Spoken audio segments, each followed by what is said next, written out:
Chelsea Barselonani 3-0 ga tor-mor qilib tashladi. Men haqida gapirsam, Chelsea ming marta kuchliroq edi. Men o'zim Barsa fanati bo'lsam ham buni Barsa fanatlari aytadi, agar Araujo tentak, вообще tuppoyskiy ishni qilmasa edi, o'sha qizilni olmasa edi, Barsa yutardi. Yo'q, Chelsea qizildan ham oldin inisiativani o'zini qo'lga olgan edi. Prosta vaqt masalasi edi, qachon Chelsea uradi. No. Wait.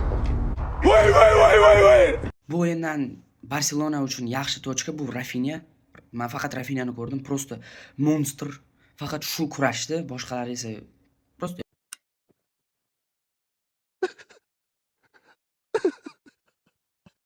Manchester City hamda Bayer o'yinida Bayer yutdi. Bilmayman Manchester Cityga nima bo'lyapti. Bir Liverpoolni 3-0 ga yutadi, bir esa Bayerga yutqizib qo'yadi. Bayer вообще butun sezon umuman nestabilniy komanda, eng umuman ishi yurishmaydigan komanda Bayer.